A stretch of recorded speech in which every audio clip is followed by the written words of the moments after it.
welcome to our session on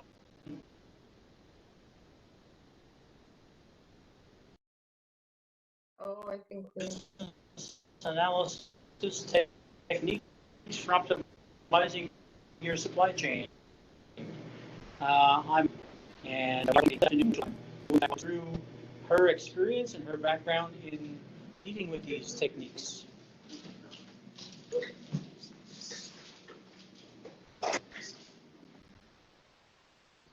And I don't think I have to spend too much time introducing Rachel. But for those of you that may not know Rachel, Rachel is a certified business analyst professional. She's a IT strategist, software selection expert, and an instructor at McGill School of Continuing Studies. She's trained as an industrial engineer with a master's in operations research. So Rachel's always looking to do some work in terms of optimizing and improving business processes. And she's going to be talking to us this afternoon about some of her experiences in bringing that an analytical capability to supply chain practices. She's had over 20 years of experience in IT, working primarily in the manufacturing, wholesale distribution, and retail sectors, and is a founder and president of Akiri Consultants, a fast-growing firm specializing in software selection, IT strategy, and business analysis. So Rachel, over to you. Thank you very much.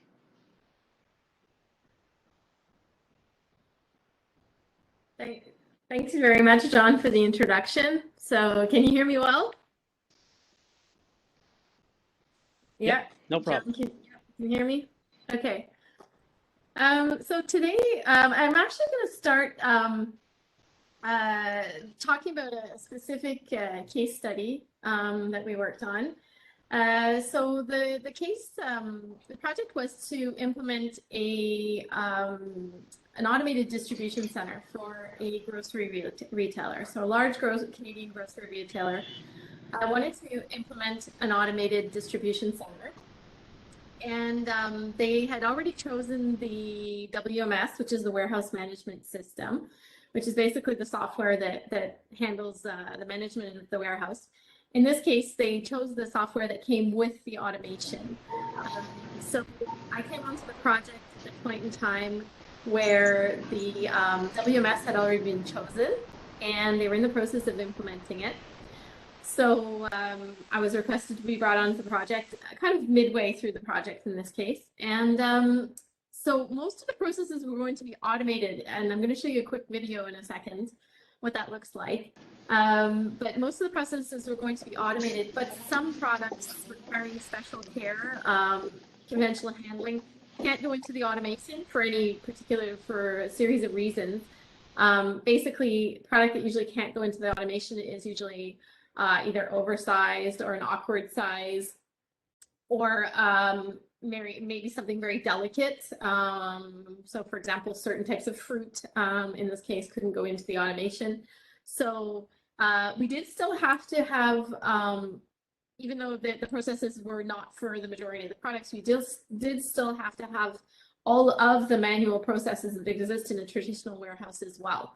And we had to basically figure out how to make all of those manual processes work with a WMS that was designed mostly for the automated side of the distribution center. So we had to do a fit gap between what the solution could do and what the solution needed to be able to do to support all of the business processes in the warehouse.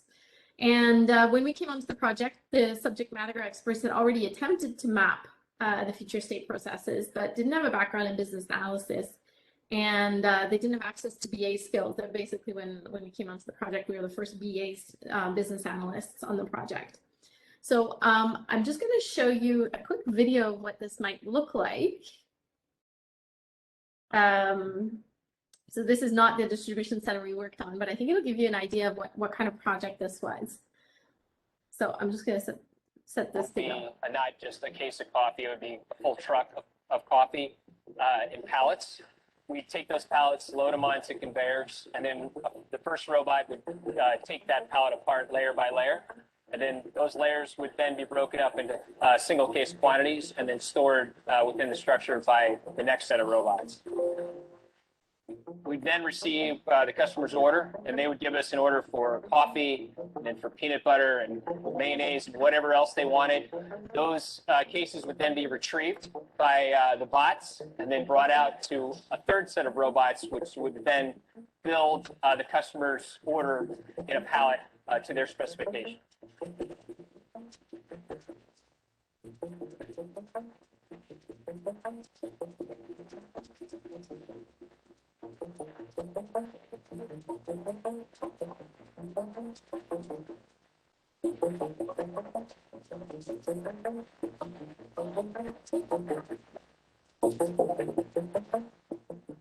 People do not handle the product in the automated system. On each shift, we have 5 to 6 associates out on the floor that are monitoring the system and there to resolve any issues that come up and keep the lines running. It's running essentially 20 to 21 hours a day and 7 days a week. The reason we can store things more efficiently is because we really don't have any barriers to store one product next to another. We can store it as needed to get the most efficient throughput in the system. If you can satisfy a customer's demand in less square feet, then that means you can store more product in the same building, or you can store it in a smaller building and still achieve the same customer demand.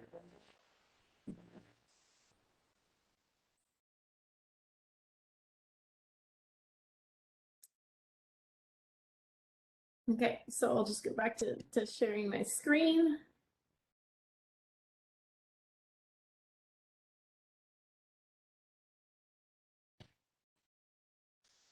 So on this kind of project, people don't always think to hire a business analyst.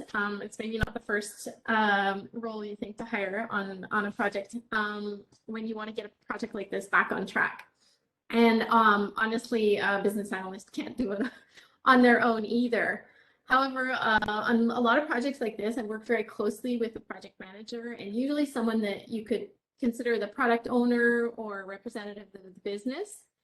And as a team, you know, we work very closely as a team to basically keep the project on track, or in some cases get a project that's not heading towards getting on being on track for go live back on track. And my role usually involves some sort of facilitation skill that a good BA needs to excel at, and a lot of documentation. So today I'm going to cover quite a few techniques for the documentation side that can be useful in this case.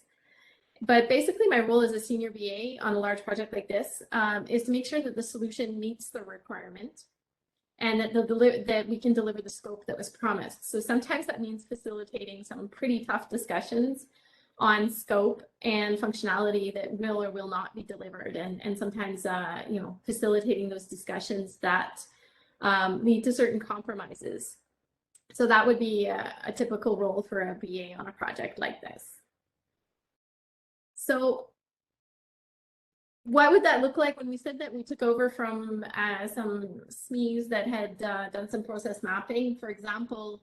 And these are just, you know, these are anecdotal, but they're just kind of little examples of something when someone that hasn't had the training would do. So, for example, you know, have multiple flows in a process map that it's not clear whether both flows are activated or a single flow is activated, so it's missing an or, things like that. But that can be very confusing because you don't know whether you're triggering multiple processes or is it one of, things like that. And so, you know, that can cause confusion in the business process.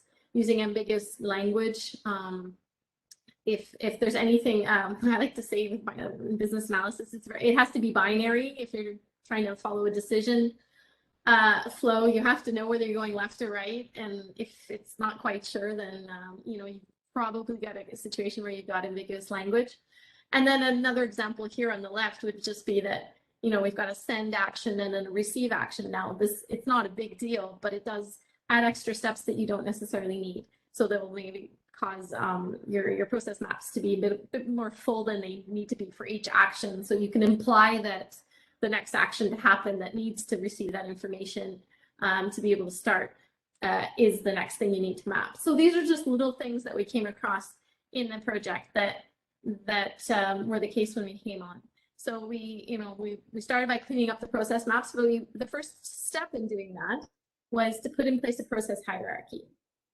So when would you want to put in place a process hierarchy? When you want to provide a structure. So for example, all of the deliverables after we put in place the process hierarchy came and attached themselves to this. And I'm going to show you a couple of those deliverables, what I mean by attaching themselves. But basically, we want a single structure that you're going to be able to attach all of your documentation, your workshop schedule, processes, procedures, requirements, test cases, change management. If everyone's talking about the same processes, it just makes it a lot easier to break the project down into bite-sized pieces. So we would use the same hierarchy across the project to make it easier to communicate. And an example of a hierarchy would be a level 1 would be the business function, a level 2 would be your process, level 3 sub-process, and level 4 procedure. That's a typical hierarchy. It'll vary from one client or one business to the next. But we also suggest that you leverage existing frameworks and then start to adapt them. It can be really long if you want to build your framework from scratch. APQC is one in the US that does provide free frameworks. And I know a lot of companies do leverage existing frameworks and then modify them to suit their particular business. And why would you do this? Well, a few things. It does structure the project, and it's a standard way to ensure that you also have all the processes covered. So by having a hierarchy that you can refer to, for example, we put in place a hierarchy, and then we made sure that we had in our workshops, we were covering all of the processes of the DC. So from receiving to shipping to inventory control, we made sure that we had all of the subjects that we needed to covered in the workshops. And it also allows us to draw the context diagrams, which is one of the things I'm going to go over later. So just an example of a process hierarchy, we see the level 1 would be supply chain, finance, or human resources. Level 2 would be maybe receiving, shipping, inventory management. A level 3 would be plan your receiving, prepare for receiving, actual receiving, and then put away. And then a level 3 sub-process or a procedure might be manage PO priorities, capture the weight on an item, deal with damaged or short shipments, or a pallet move. If when you go to do a put away, there's already a pallet in there, you need to do an additional pallet move. So that might be a sub-process or a procedure that needs to be called upon. So by building that structure out, we're going to come in and attach ourselves to that for all the future deliverables. John, I know that you're monitoring the chat, and do you have any questions at this point?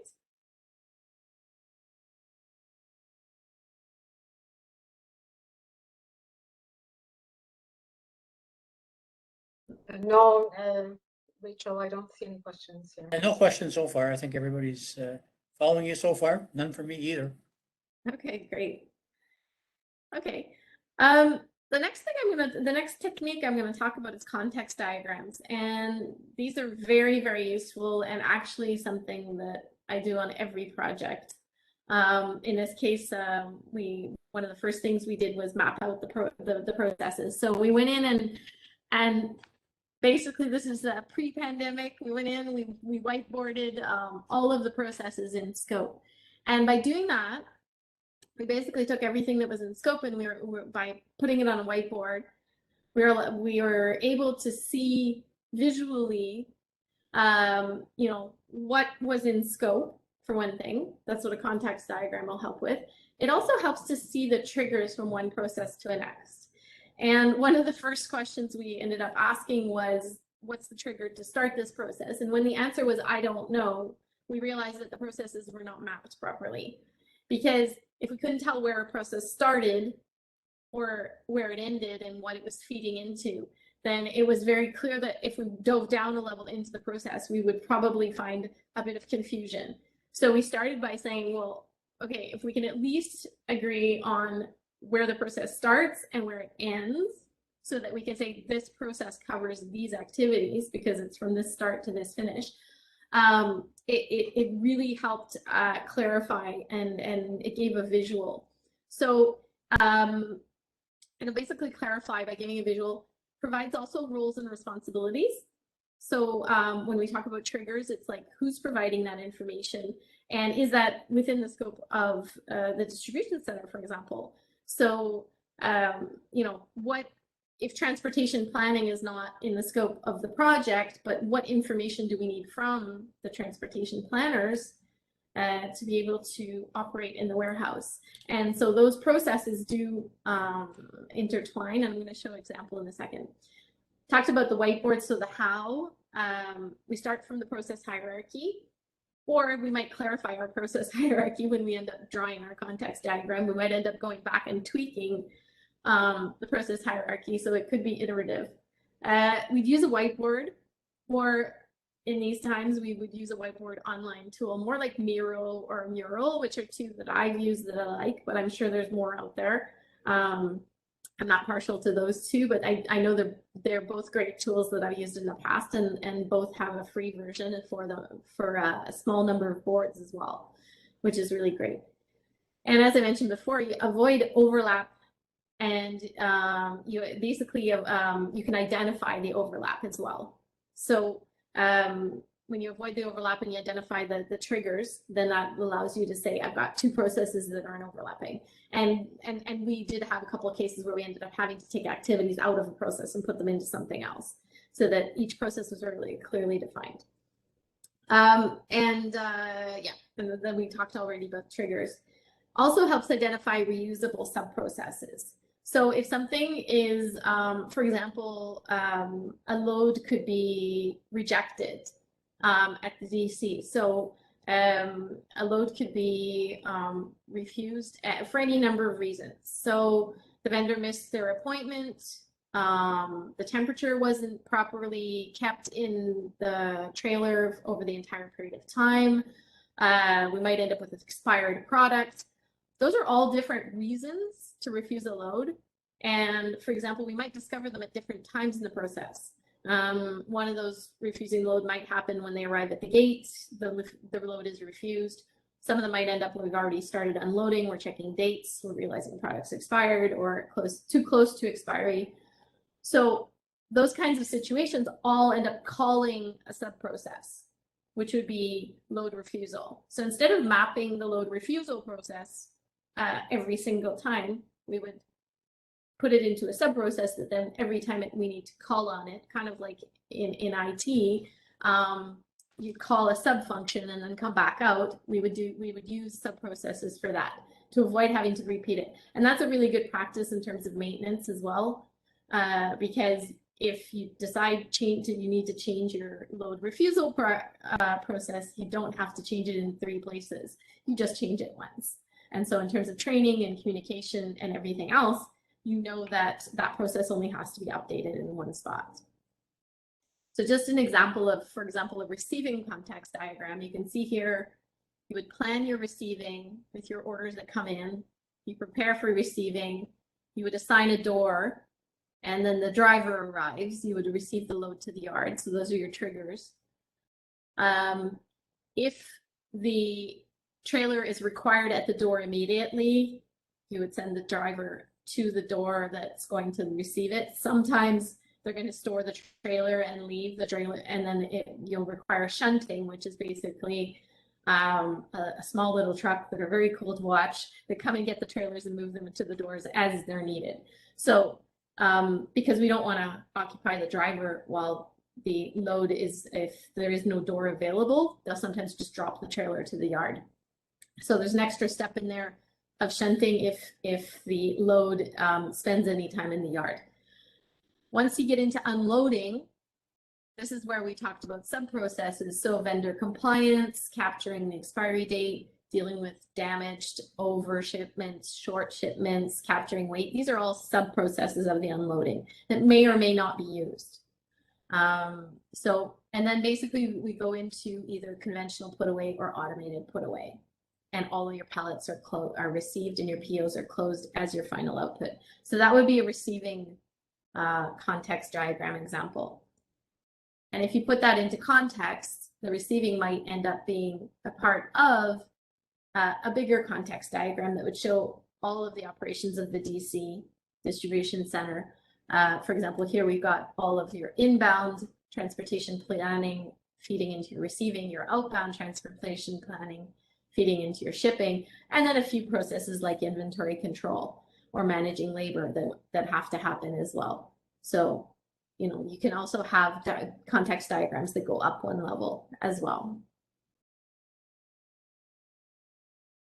I'll just pause there for a second. John, do you have any questions? Nope. Okay. No problems, no questions so far. Okay, great. Must be very clear. Oh, yeah. So another technique we use, and these you're going to see as we progress, all of these techniques are tied together in a way. So behind each process in the context diagram, we can define a SIPOC. So SIPOC stands for Supplier Input Process Output Customer, or a FIPEC in French. Okay, fournisseur, intrant, processus, extrant, client.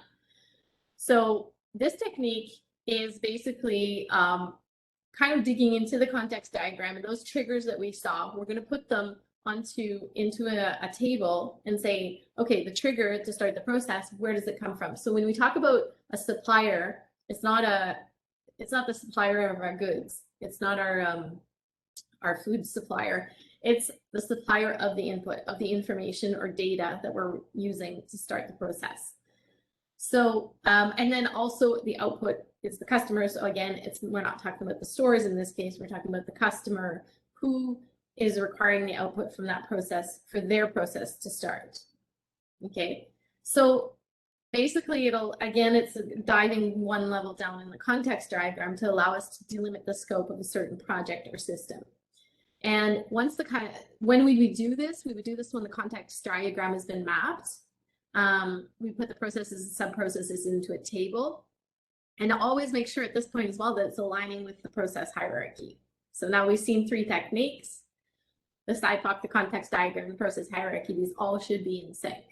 Again, iteratively, you might discover things as you're doing the SIPOC that make you change your process hierarchy. And it clearly defines handoffs between processes. So it'll actually help us identify potentially missing reports, data required from other processes to start, as well as processes expecting outputs. And sometimes, for example, for a process to start, we might need inputs from two different processes. So this is where you would discover that. You would say, oh, I need the purchase orders, but I also need the labor schedule, because I can't start planning my receiving unless I have both what I'm expecting in terms of volume to come in, but also how many receivers I have on staff today, or something like that. So you might have multiple inputs to start a process. This is where you would identify that. And if you need a certain input to start a process, is that information readily available? It might turn into a business requirement and an IT requirement where I need a specific report.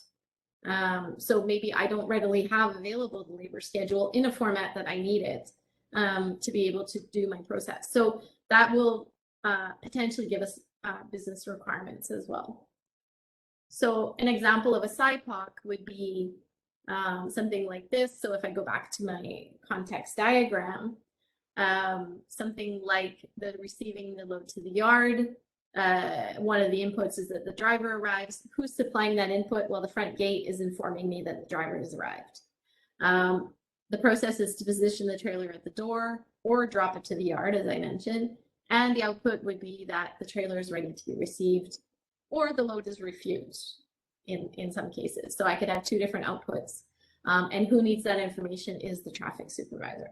So that's just an example of, for each process, I would say who's providing the input, what the process is, what the output is, and who needs that output for their processes to continue. And again, process ID, mentioned it earlier, it should always attach back up to the process hierarchy. So some sort of reference number that you're using across the board. And the last technique that I want to talk about, and again, tied in all together, is requirements traceability. So this is, and by the way, a lot of these techniques, we learn about them in the comprehensive business analysis course at McGill SCH, which I had the chance to follow a few years back. But these are techniques that we do learn in the courses, the BA courses at McGill. So requirements traceability, for example, is to establish a relationship between the requirements, the tests, the impacts, and the gaps. And we would start from a requirements matrix. So what is a requirements matrix? It's basically all of your business requirements in pretty much in Excel. If you're lucky, you might have a tool to manage this, but most of us end up doing it in Excel. And you're going to map your requirements back to the process hierarchy. So they should be already structured, your requirements per process. And then you're going to link your business requirements to functional requirements. So they might be derived. You might have multiple functional requirements for one business requirement. And your test cases. And why do you do this? It's really basically to ensure coverage. And when we talk about coverage, we're really talking about the fact that we want to make sure every requirement's been tested and every test is linking back to a requirement. The first one is probably more important than the second one because you really want to make sure that everything that the system was supposed to do has been tested. But it's also important if you have a test that it was written and was done and doesn't match up to a business requirement, it's probably that a business requirement was missing. And this we've done this on projects where, surprisingly enough, people think that they've tested everything, and then we go back and doing this mapping actually allowed us to say, hey, here's 5 things that have never been tested, you know, and we really need them to be tested before we go live because we really don't want to find that out once the distribution center is operational. So if we look at what that might look like in requirements traceability is, so you'd have a process. So again, you're on the left, your process from your process hierarchy. You'd have a business requirement. If your business requirement is not met, and again, by the way, everything I'm showing here is these can be modified to adapt to a project. So there's no one right way to do this. These are concepts that can be applied. In this case, I'm just showing an example, but in this case, we had gaps. So each gap was basically a business requirement that was not met.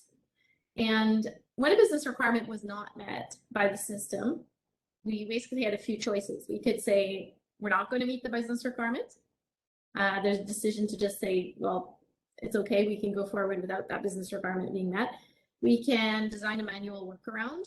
So there may be a manual process because the system doesn't support it. Or we may close the gap. And usually that's by saying, I'm going to change the system, I'm going to develop something in the system. So there's kind of 3 ways to deal with a gap, but changes to the system might involve development, configuration, integrations, additional, usually additional cost to the project when you decide you're going to close the gap. Or they may say that's too costly. You may do an options analysis at that point and say, here's my options to close the gap. It's too costly. I'm going to do a manual workaround, or I may not meet the gap. And each one of those decisions is going to be based on risk and based on cost.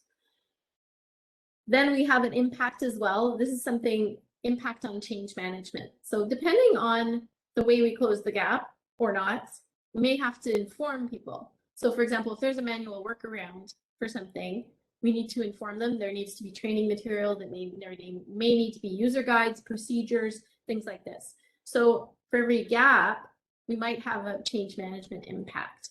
And again, mapping those all to the processes so that when we train on a specific process, we have all of the impacts we have to train on. Then up here, we have the one-to-N functional requirement. So for each business requirement, we may have one or multiple functional requirements for the system and one-to-N test case and expected results. So again, we may do multiple test cases because we might vary the data, for example.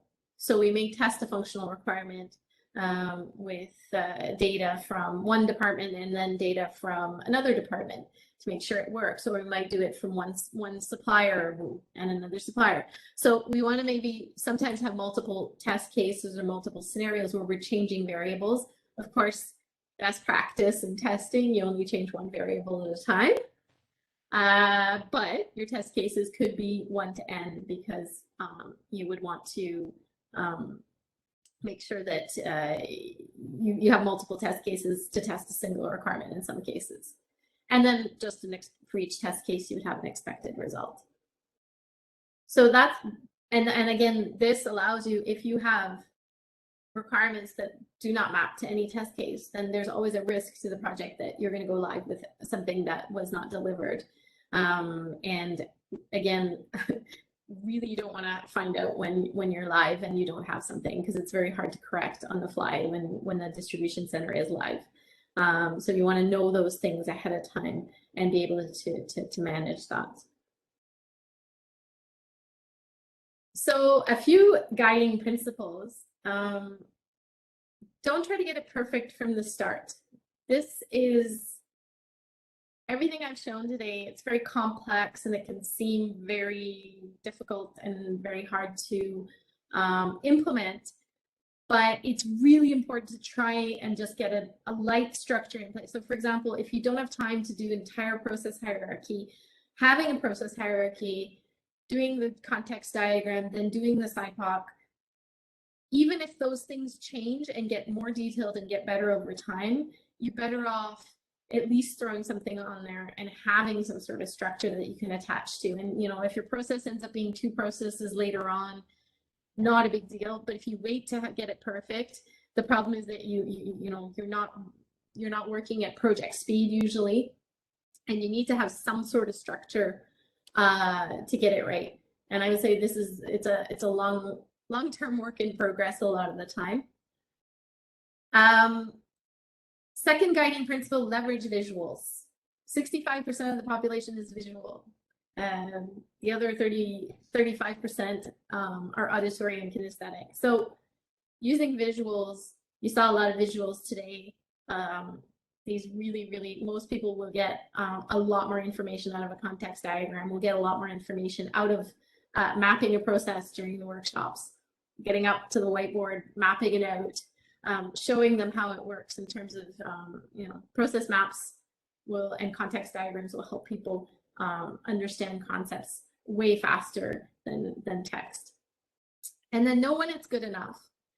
I've seen teams of 15 business analysts put on developing a process hierarchy, just the first step we saw today, for over a year. And they never really got the value out of it, because they really got to the point where there was a lot of visuals, there was a lot of effort put into the structure, but you don't get value out of putting in place the structure. You get value out of everything that is attached to that structure. So if you spend too much time trying to get the structure perfect, you won't get the value out of it. And you really need to move very quickly into using that structure to attach stuff to I use it to classify my change impacts. Like I said, I use it to ensure test coverage. Those are very valuable things. But if you spend too much time trying to get the framework right, you won't get the value out of it. And just an anecdote I wanna say at this point too,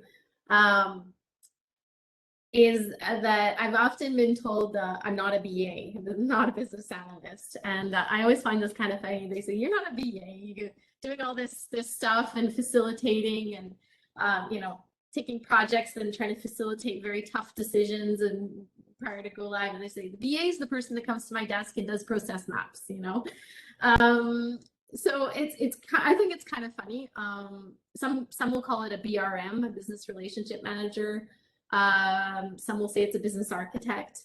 But at the end of the day, to me, the important part is that people that are delivering these projects need to realize that there's a skill set missing, that you need the specific skill set.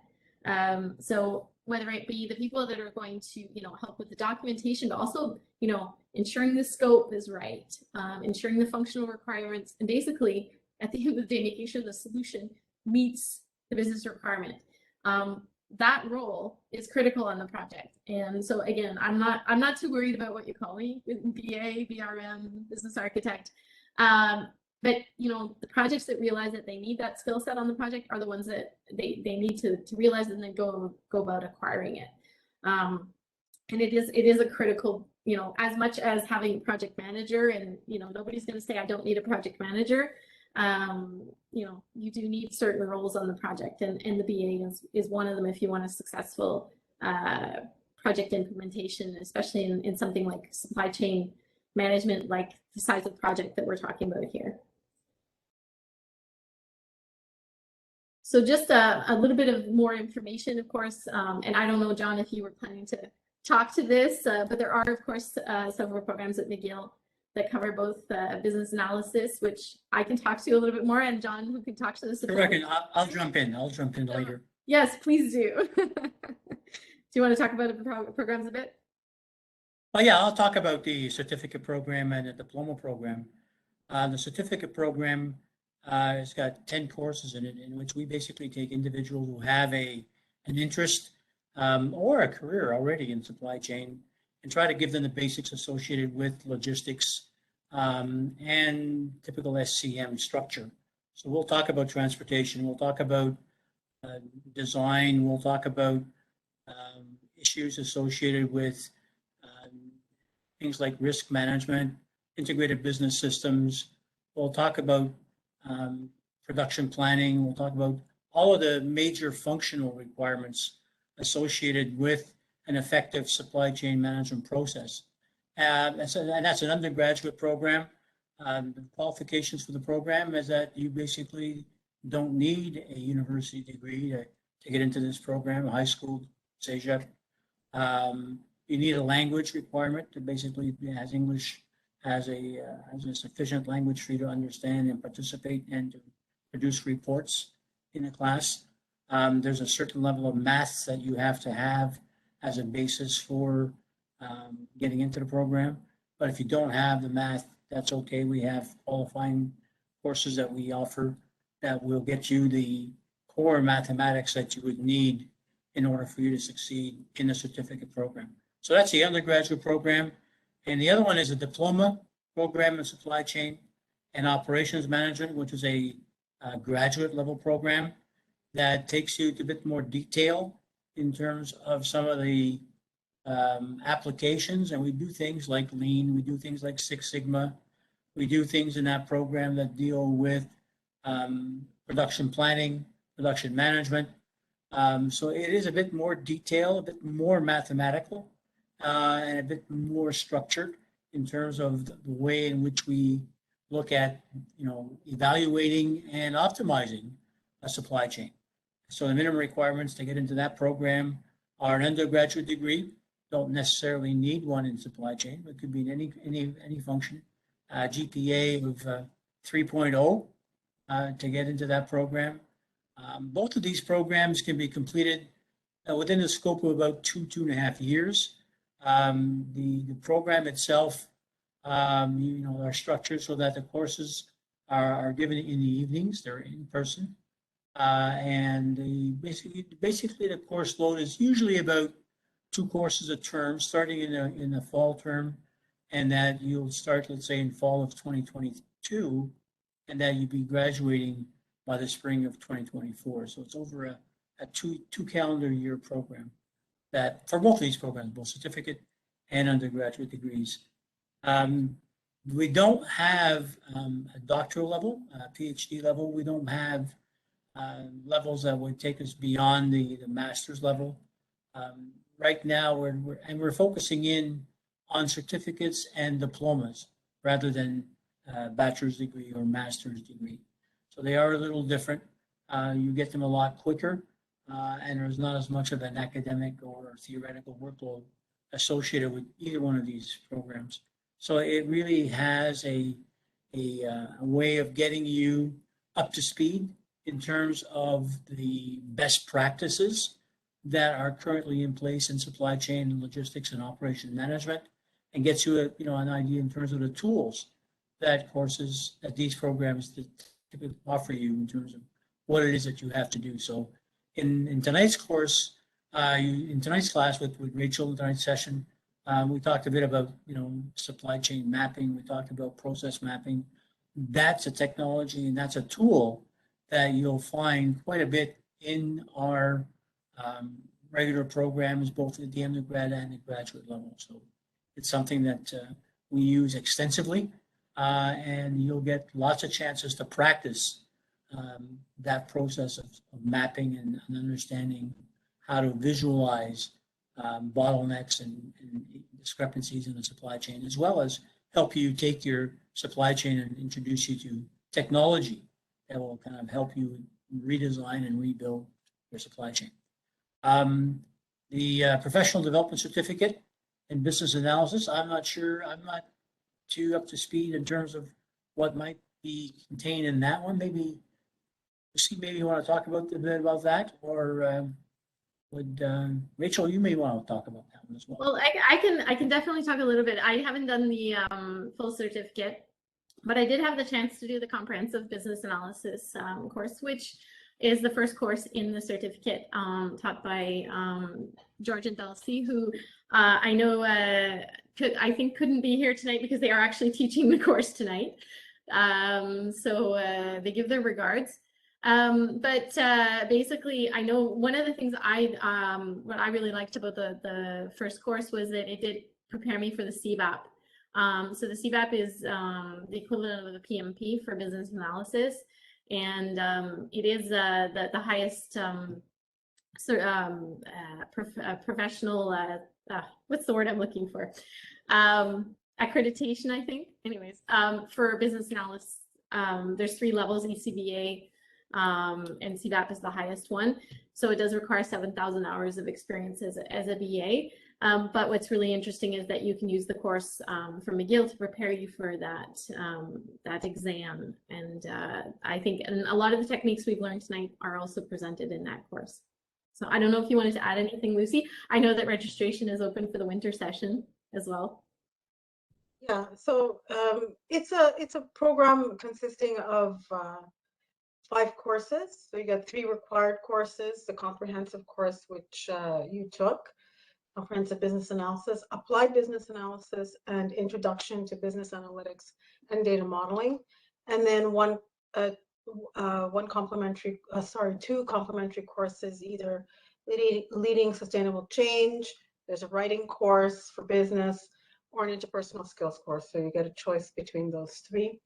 The whole program can be completed within an academic year, maybe, in 4 semesters, if you keep up the pace and all that. I do see George online here with us, but I think he's busy. He's going to, like you said, going to be going to his class soon. But I'll leave an email in the chat here, and I'll put the link to our page there as well if people want to explore more about our certificate. It's designed for working individuals, like John was saying also about the certificate and the diploma. All courses are taught in the evenings, and we sort of schedule them in sequence because we know everybody's busy with their jobs. So we don't expect people to take a course load of 5 or 6 courses at a time. It's typically 1 to maximum 2 courses at a time. But like I said, I'll leave an email in the chat as well as the link to the page. And if there's any questions, feel free to contact us, okay? So I did see a question pop up earlier, and I can't see the chat. So I know there was a question popped up to do with SIPOCs. Can you tell me what it was? Yes, so do we mention any systems in the SIPOC matrix that you show in the previous slide? I don't know which slide they were. Yeah. So, Okay. yeah. Do we mention systems? Yeah. In some cases, the supplier or the client will be a system. So sometimes we need to just provide the output, so the data, to the next system for it to start the process. So sometimes there are systems, and I've seen SIPOCs is actually with an additional column for S being the system in which you operate. Again, like I said, these are tools to be used. So if you feel that in your case you want to know whether a process is being supported mostly by the WMS, the warehouse management system, or the TMS, the transportation management system, or the ERP, that might be information that you find useful. Then just add a column to your SIPOC for sure. Somebody asked about the difference between the ECBA and CBAP. And the one in between, by the way, is the CCBA, which I just remembered the acronym. Basically, the main difference is the ECBA doesn't require any hours, practical hours. So there's an exam, and it's a slightly easier exam that you can do. So it's entry-level business analysis. So you can basically study for it, but you don't have to have any professional experience to be able to pass the ECBA exam. CCBA, you need some professional hours, so you need to have some experience. So I think it's somewhere in between. Like I said, the CBAP is about 7,000 hours of experience. The CCBA is somewhere in the middle, but you can look it up. And the CCBA also has a more intensive exam, and then the CBAP, the exam is a little bit harder. Again, and it's basically which sections of the BABAC also that you need to know. The BABAC being the business analysis body of knowledge. That body of knowledge book, you basically, the CBA the exam is only on part of it, whereas the CBAP covers all of it. So it's basically a question of the scope as well of what you need to know. But they're all good certifications. Are there any other questions? It's a question about which IT or business tool do you use for test case? I would love to say something other than Excel. I know I've used tools in the past, but honestly, the last couple of projects have been using Excel as for testing. So, but there's good suites out there. I think it really depends on your project budget. So, anything else in the chat? Yeah, we do have another question here. What would be the best way to integrate quantitative information in process mapping analysis? Should we try to get actual costs, times, volumes, quantities, etc. of inputs, activities when mapping as is process in order to have objective criteria for defining to-be processes?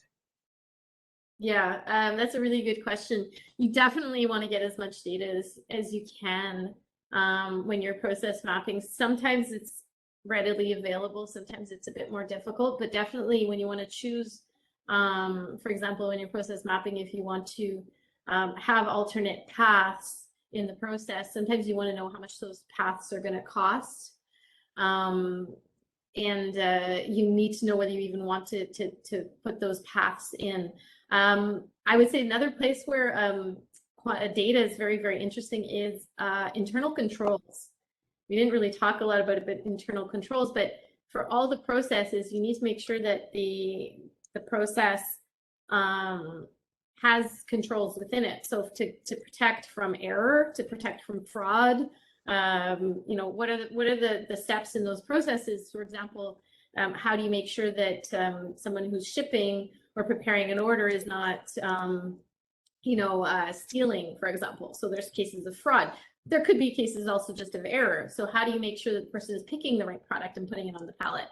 Things like that. So there's always internal controls. And internal controls is a really good one where how much it's costing you in terms of errors will tell you how much time you want to spend putting in place controls, and how many additional controls you need, or how much time you want to spend on that process. So that's a really good place where you need data. Again, I think today there's more and more data. It's still a challenge to have data-driven decision making. But if you can, definitely have as much information as you can. And there's actually tools out there where you can map the data to like occurrences, for example, that'll tell you that, you know, 25% of the time you take this path and 75% of the time you take this path, times and things like that. And you can definitely get into something much more sophisticated in terms of process mapping if you have the data, and much more valuable. I saw another question go by. Something to do with the cost. Do you have any recommendations on how to manage business rules and ensure their appliance in different processes? Well, the first challenge with business rules is getting them documented. And if George is listening, I'm sure he's going to agree with me on that one. So I think, a lot of the time business rules aren't documented. They're known, they're kind of understood, but getting them documented is often one of the biggest challenges. And getting them applied in the business. I mean, I think it's like anything where the sponsor getting visibility. So for example, decision logs, issue logs, business rules, these are all things that need to be deliverables and approved so that people are aware. So on one of my projects, we didn't have a decision log. And so we were going into meetings and making decisions, but they weren't being documented. So kind of like business rules, they were being rediscussed all the time, and we were spinning. So I think it's about having a central location, but also having sign off. So getting the sponsor to sign off on those things so everybody knows where they are, they're documented, but also the important part is that they're signed off so people then don't start re-challenging them later on. I think that's really important. Thank you. Thank you, Rachel. That's it. I don't see any other further questions. John, do you have anything? Oh, I think we're okay here. I'm done. Thank you. Okay. Great job, Rachel. Well, I just want like one more slide. So, and I'm going to pass this one really quickly, but it's just one of the things I wanted to pull up was the services of my company, but not because I'm going to try and publicize that, but more just to talk about the customer journey mapping for a second. It is something that's taught in McGill as a course, a workshop class. And so, yes, we do it as a service, but it's also something that if you're interested in learning more about customer journey mapping and doing it yourself, there is a workshop class at McGill. For the moment, we don't have a date announced for the next class, but if the email Lucy's going to put into the chat, if you're interested in being on a list to be contacted as soon as the next customer journey workshop class is scheduled, please let us know. It's a one-day class. It's a one-day workshop class. So interesting a way to learn about customer journey mapping. And we do a because I'm the instructor, I get to do it a little bit the way I want to do it, which is fun. But I do a really an IT look at customer journey mapping. So as opposed to doing a marketing look at it, we use it to prioritize IT projects. So basically, IT projects and business projects. But basically, we take a different look at it, customer journey mapping, so to use it as a way to prioritize IT projects and portfolio manage. So that was one thing. So, and always looking for really good people and business analysts and supply chain professionals. So follow us on LinkedIn. Thank you, Rachel. Thank you, John. I know you have to rush off to your class right now, so thanks for being with us. Thank you, everybody. It's been a pleasure seeing you, Rachel, again. Great job, as usual. And make sure you sign up for our courses as soon as you can. Winter registration is up and running now. Thank you very much. Thanks, everyone.